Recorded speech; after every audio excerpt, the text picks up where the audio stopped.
Verás, antes de nada te pido disculpas por la pregunta que te voy a hacer. Es un poco comprometida y puede que te parezca algo extraña, pero créeme, tiene mucho sentido. Verás, ¿crees en Dios?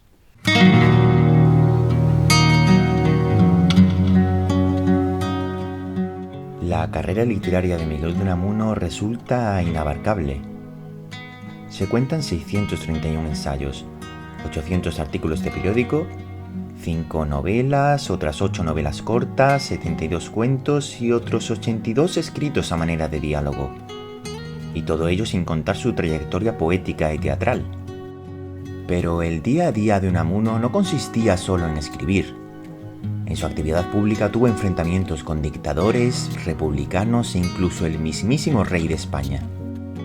Esta actitud provocativa de Unamuno ha provocado que gran parte de la crítica viera en sus obras literarias diversas concepciones de su vertiente más social. Puesto que los últimos documentales y películas ya se han encargado de explorar, con mayor o menor acierto, esta cara de Miguel de Unamuno, en este vídeo proponemos acudir a los estudios de su actitud más filosófica. El escritor de Salamanca entendía la vida como una lucha agónica contra la muerte, o dicho en términos unamunianos, contra el desnacer. El ser humano podía tomar partido en esta lucha mediante diversas formas, ya sea dejando huella en la historia o a través de la colectividad de un pueblo. Este último método interesaba especialmente a Unamuno, puesto que el escritor descubrió que esta colectividad se mantenía gracias a un elemento fundamental, la fe. Bajo esta premisa nació San Manuel Bueno, mártir, una de sus novelas más célebres.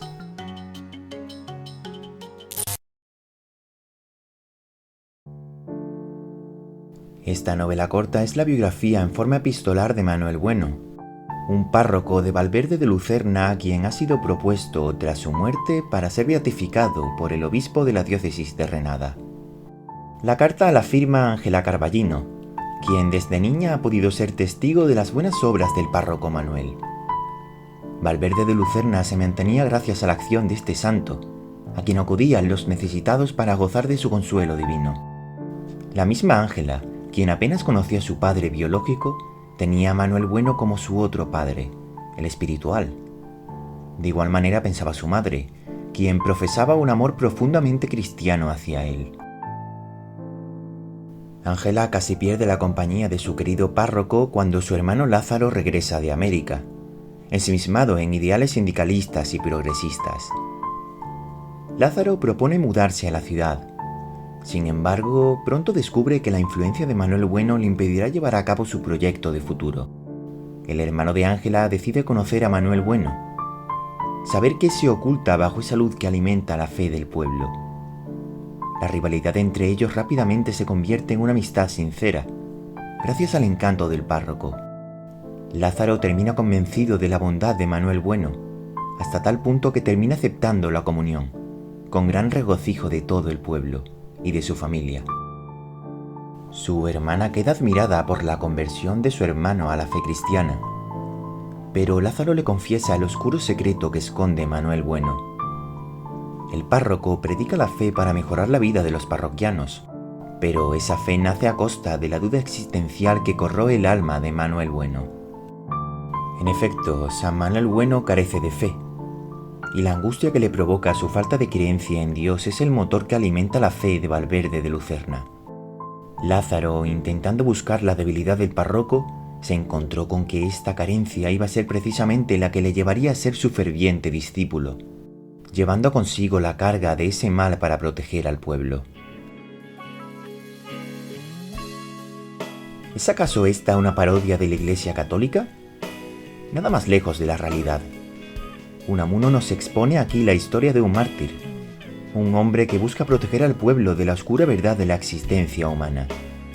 Pero, ¿cuáles son las bases para que la historia de Manuel Bueno diera lugar a una novela? Para averiguarlo, conviene hacer un repaso de la trayectoria ensayística de Unamuno. El autor de San Manuel Bueno mártir era un gran admirador de la obra cumbre de la literatura española, El Quijote de Miguel de Cervantes. En un ensayo titulado El caballero de la triste figura expuso lo siguiente: Lo que más impresionó a Cid de Hamete en la figura de Don Quijote fue su tristeza.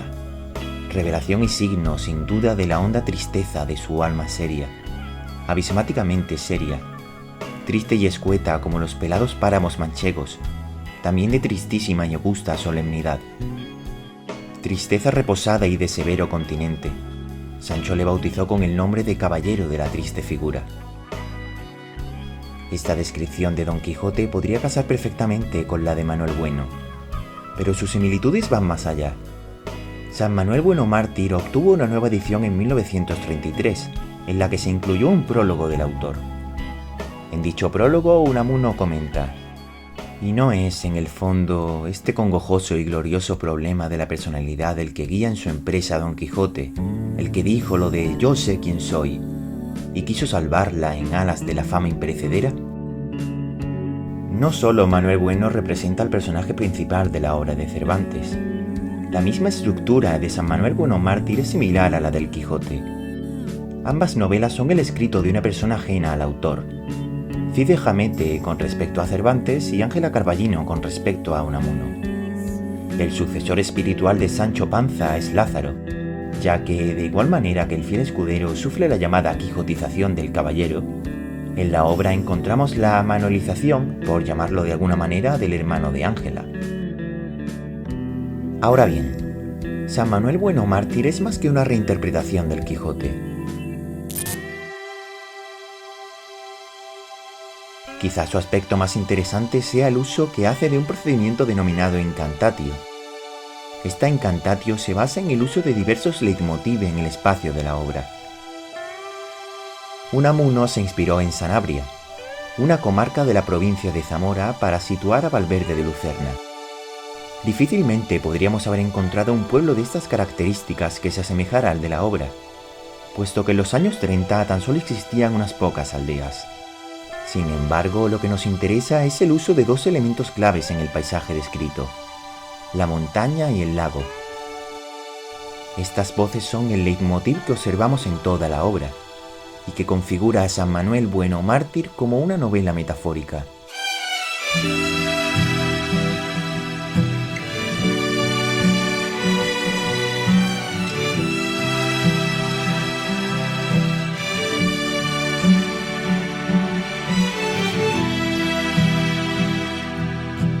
Tendría él, nuestro santo, entonces unos 30 años.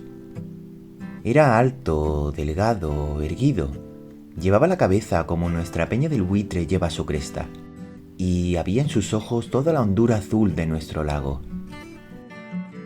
A partir de esta descripción, el lector no tendrá problema en asociar la montaña y el lago al mismo Manuel Bueno. Es la incantatio que produce los leitmotive. En el resto de apariciones, la montaña o el lago servirán para definir la actitud del párroco. El cómputo elaborado por Hugo Rodríguez en su estudio sobre el espacio en San Manuel Bueno Mártir ofrece los siguientes resultados. La palabra lago aparece 43 veces, montaña 20 veces, y que no parezcan pocas, puesto que San Manuel Bueno Mártir es una novela corta, y la edición manejada por Hugo Rodríguez consta de 40 páginas. En la noche de San Juan, la más breve del año, solían y suelen acudir a nuestro lago todas las pobres mujerucas y no pocos hombrecillos que se creen poseídos, endemoniados, y parece que no lo son sino histéricos y a las veces epilépticos. Y don Manuel emprendió la tarea de hacer el de lago, de piscina probática, y tratar de aliviarles y, si era posible, de curarles. A poco que uno acuda a la Biblia, este fragmento le recordará al templo de Salomón, en Jerusalén, donde se encuentra la piscina de los prodigios. Observamos a Manuel desde dos perspectivas: la montaña erguida y el lago profundo. Basándonos en otro prólogo de Unamuno, podemos contar hasta 4 versiones distintas de Manuel Bueno. Unamuno recogió una interesante teoría propuesta por Oliver Wendell Holmes, que dice lo siguiente: cuando conversan dos, Juan y Tomás, hay 6 en conversación, que son, en primer lugar, el Juan real, conocido solo para su hacedor. En segundo, el Juan ideal de Juan, nunca el real, y a menudo muy desemejante de él. Y por último, el Juan ideal de Tomás.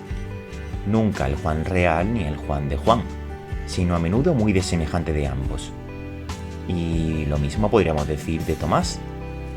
Si asignamos estos roles a Manuel Bueno, encontramos el Manuel real, que tan solo surge a través de la confesión que le hace Lázaro, el Manuel ideal, quien calla su duda en favor de su pueblo, y el Manuel ideal del pueblo, que es el párroco ejemplar.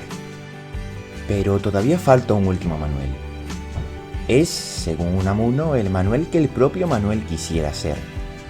Esta versión se encuentra más oculta. Podría tratarse de un hipotético Manuel que conservase su fe. O puede ser también su vertiente más oscura.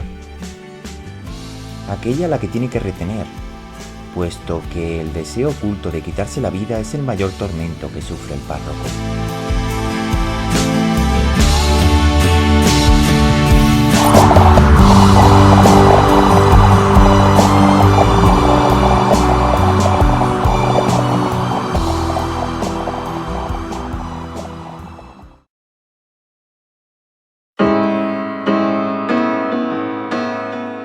En fin, puede que la multiplicidad del yo sea un tema bastante complejo. La obra en sí tiene varios niveles de complejidad. De hecho, todavía nos falta acudir al último capítulo. Al final de la obra, la narración abandona la epístola de Ángela para dar voz al autor. Unamuno hace acto de presencia, llamándose a sí mismo el autor de una nivola titulada Niebla, y haciendo referencia al protagonista de esa novela, Augusto Pérez. En Niebla, obra que analizaremos en el futuro, Unamuno también aparece al final, revelando a Augusto Pérez que no es más que un ente de ficción que el mismo escritor de Salamanca, ejerciendo la función de un dios, utiliza para escribir su novela. Resulta llamativo que San Manuel Bueno mártir Unamuno recuerde a su criatura, a la que tanto perturbó al revelarle que solo existe en las páginas de su libro. Esta vez Unamuno, con la lección aprendida, asume que sus personajes, Ángela, Lázaro o Manuel Bueno, pueden llegar a ser tan reales como su mismo creador, puesto que la montaña, el lago, la fe y la duda están siempre presentes en nuestras vidas. Gracias a la carta de Ángela sabemos qué pensaba Manuel Bueno. Pero, ¿qué hay de ti? ¿Crees en Dios?